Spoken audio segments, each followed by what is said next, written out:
समस्या यहीं पे बढ़ती है कि राहुल जी कांग्रेस है, कांग्रेस ही राहुल जी है, नीचे तक मामला परकुलेट नहीं हो रहा, नड्डा मॉडल लागू नहीं हो रहा है। जैसे यासीन मलिक का ये भी केस देखिए, जो अभी उनको सजा हुई, उस पर कोई रिएक्शन आया कांग्रेस का अब तक? राहुल जी का ट्विटर में देखा भी, कांग्रेस का ट्विटर देखा, कोई व्यू नहीं। कोई भी व्यू आपका हो सकता है, इवन मेरे शो में बात करने के लिए कोई आने को तैयार नहीं है। क्लैरिटी के लेवल पे क्या है, आप बात ही नहीं करना चाहते। इसमें आपने हमेशा देखा, जी पहले भी हो चुका। देखिए ऐसा है कि हाँ जी मैं बोलूँ। जी जी पाठक जी आप बोलिए। जी हाँ, तो देखिए ऐसा है कि राहुल जी कांग्रेस है, कांग्रेस ही राहुल जी है, वो अनफॉर्चुनेटली सच हो गया है। लेकिन राहुल जी का कितना संवाद है कांग्रेस में, इस पर बहुत ज्यादा डाउट है। तमाम लोगों ने जिन्होंने कांग्रेस छोड़ी है, और आज से नहीं, हेमंत बिस्व शर्मा के टाइम से अभी हार्दिक पटेल के टाइम तक, उन सब ने ऐसे ही आरोप लगाए हैं कि कोई संवाद करने के लिए सीरियसनेस नहीं थी। तो एक तरफ तो अगर राहुल जी कांग्रेस है और कांग्रेस ही राहुल जी है, तो संवाद क्या है उनके साथ? कार्यकर्ताओं पे बेस्ड पार्टी ये है नहीं, ज्यादा ये नेटवर्क्स वाली पार्टी है, लेकिन संवाद नहीं है। दूसरी चीज के अगर संवाद नहीं है तो ऊपर से कौन सा मैसेज आता है जिसे कार्यकर्ता समझे कि ये मैसेज है हमारी पार्टी का? देखिए राजनीतिक दल जो होता है वो पर्टिकुलर इश्यूज उठाता है, उसका इश्यू क्लियर होना चाहिए। राजनीतिक दल कोई फिलॉसफी या डिबेटिंग क्लब नहीं है। राहुल जी के जितने इश्यूज होते हैं वो इश्यूज ही बड़े अटपटे होते हैं। एक तरफ लगता है कि वो सोच रहे हैं कि वो किसी सेमिनार हॉल में किसी बहस का हिस्सा है। जैसे राहुल जी ने एक मुद्दा उठाया कुछ महीने पहले बार बार, हिंदुत्व बनाम हिंदू धर्म।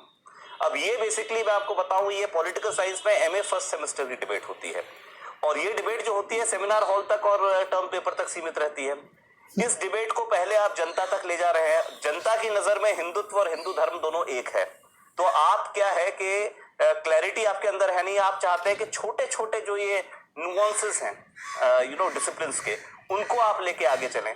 अभी एक अगला मुद्दा इनके पास आया कि भारत एक राष्ट्र नहीं है।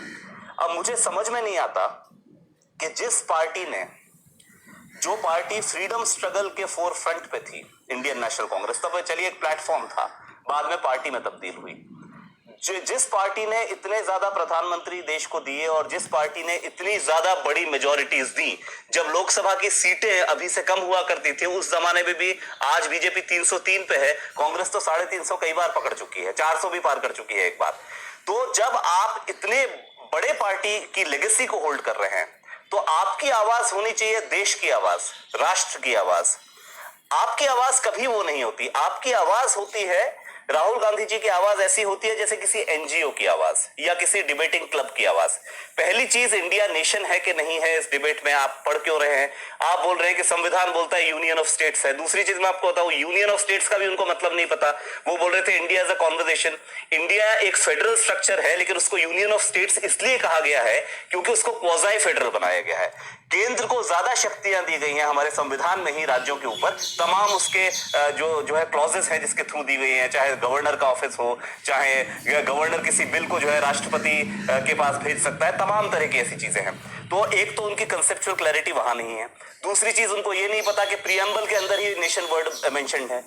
तो इन बहसों में पढ़ना, जब आप, भारत आज एक बड़ा देश है और बहुत बड़ी पॉपुलेशन वाला देश है, आप एक ऐसे प्रधानमंत्री के सामने अपनी पार्टी को लेकर खड़े हैं जो विदेश में, दुनिया में कहीं भी जाते हैं तो बोलते हैं कि भाई नया भारत है, हम ये करेंगे, हम वो करेंगे, पूरा एक होप एस्पिरेशन की बॉडी लैंग्वेज है उनकी।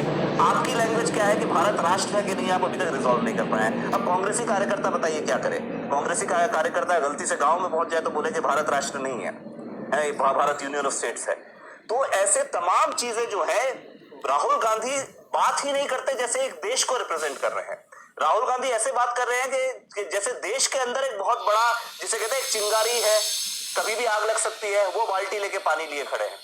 तो ये जो तरीका है, जो ये कभी भी आपको एक मेन स्ट्रीम इमेज नहीं दे सकता। राहुल जी को ये समझना चाहिए, क्योंकि कांग्रेसी कार्यकर्ता बेचारा क्या करेगा? वो कौन सा मैसेज लेके लोगों तक जाए? वो घर घर जाके बोले कि हिंदुत्व और हिंदुइज्म में फर्क है, या वो घर घर जाके बोले कि भारत राष्ट्र नहीं है, यूनियन ऑफ स्टेट्स है? मुद्दे आप जो है, मुद्दों पे जैसे आपने कहा कोई क्लैरिटी नहीं है, स्पेसिफिक कोई इश्यू उठा नहीं सकते आप, सड़क पे आप बहुत कम उतर सकते हैं, ट्विटर पे आप कई बार ऐसी चीजें बोलते हैं जिनका ज्यादा कुछ मीनिंग नहीं निकलता। तो ऐसी परिस्थिति में जब राहुल ही कांग्रेस है तो कांग्रेस क्या मैसेज दे रही है? कांग्रेस कोई एमए पॉलिटिकल साइंस का डिस्कशन ग्रुप नहीं है।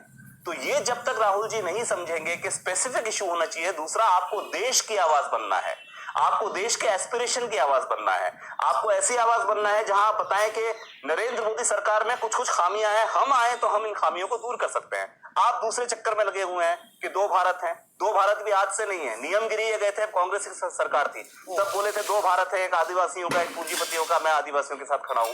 आज भी ये वही बोल रहे हैं कि दो पूंजीपति हैं और इतने सारे लोग हैं, गरीब लोग हैं, मैं गरीबों के साथ खड़ा हूं। विदेश जाते हैं तो बोलते हैं कि आरएसएस है, कांग्रेस है, मैं इधर खड़ा हूं। तो ये राष्ट्र की आवाज नहीं बन पा रहे हैं, ज्यादातर ये किसी प्रेशर ग्रुप की आवाज, ये बेसिकली मेधा पाटकर जैसे बोलती है वैसे बोलने का प्रयास कर रहे हैं। तो मेधा पाटकर जैसे बोलती है वैसे बोल के आप भारत में केंद्रीय राजनीति में पावर में नहीं आ पाएंगे आसानी से, और आपके कैडर को, एक्टिविस्ट को कोई भी क्लियर मैसेज नहीं जा पाएगा। जी, ये